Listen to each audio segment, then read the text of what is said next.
this film comes out, there will be 16 days until Christmas 2016. For the people of Eastern Ohio, that should mean the same thing as the rest of the country. A time of giving, a time of rejoicing, a time for gathering with your family and loving one another. While driving through the small towns of Sardis and Newport, Ohio, you can see the towns of Sisterville and Friendly, West Virginia, across the Ohio River. Everyone in the area has their Christmas lights up, and they glimmer in the water of the river. With these small towns, so beats the heart of America. Politicians and writers, artists and poets all trumpet the same sort of things. These spaces are the heartlands. These people are the veterans that keep our country safe and the farmers that feed our families. There's a sort of magic in the spirit of a small-town Christmas. You can feel it in the early December air. It's a time where neighbors reach out to one another, a time for love and family. That said, there's one Christmas gift that no one in these small towns wants to receive, and that gift is cancer.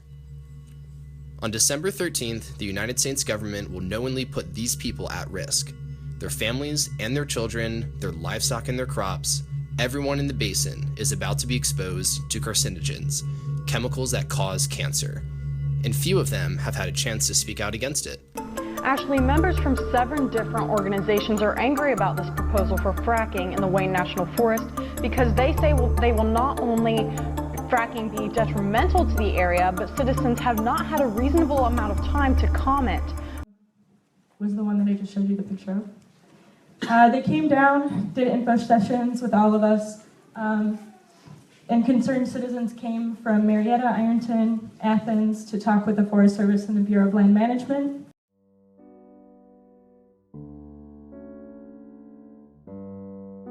Shut down the meeting early, and since then they have not held another public hearing regarding this issue.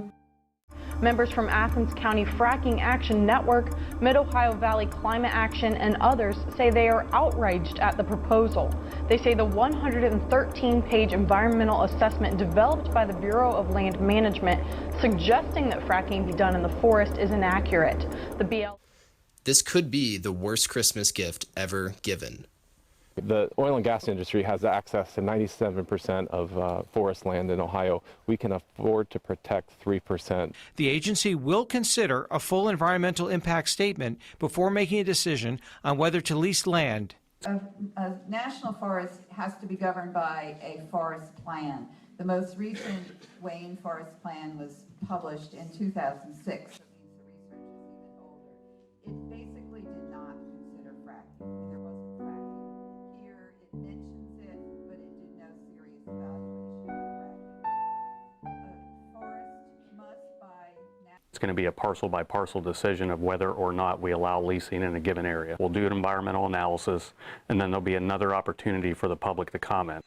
Our story starts in February of 1935, when the first tract of land was purchased for Ohio's only national forest, the Wayne. It was named for a hero in the Revolutionary War, Senior Officer Anthony Wayne.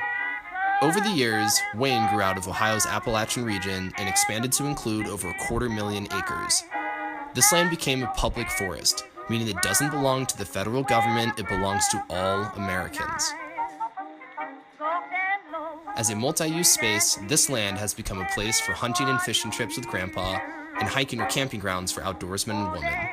Some would be lucky to shoot their first buck in these trees or spot endangered animals that call this land home. Other small towners might not ever spend time in the Wayne, but could benefit from the hikers or birders that come through the area.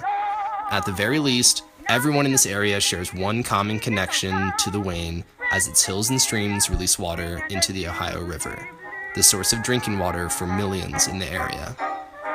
This drinking water is going to be contaminated and will put millions of hardworking Americans at risk for developing cancer just from drinking from the tap. Flint's tap water was laced with dangerous levels of lead. The state knew about it and did nothing. Sardis and the small towns of rural America are on a path to join Flint, Michigan.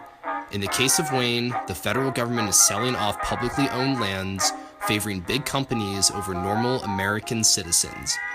They have chosen to support companies that will export their products overseas and leave local American citizens with polluted river water and groundwater systems. These people are dependent on this water for everyday use, and the government would rather see international trade revenue increase than allow normal Americans to live their lives in peace. The name of the beast is cancer, and it snakes through some areas of the rural Midwest in industrial lines. A technology that we once thought so fondly of is now killing our grandparents and poisoning our children for generations to come. They claim it's going to help our local economies and increase our energy independence, but at what cost? The source of the problem is toxic chemical injection. Companies have to pump carcinogens into the ground in order to extract natural gas or oil. Community members in Sardis and all over Ohio have banded together. A petition of over 98,000 signatures has been presented to local and federal government agents to stop this poisoning of our communities, but with no real action. As it stands, the children of America's heartland are getting cancer for Christmas. That is the message our inaction sends to rural America. We have until December 13th to make our voices heard. If you believe in Christmas, and if you believe in America, please take the time to share this video. Only you can make a difference. Save the river, save rural America, save the wing.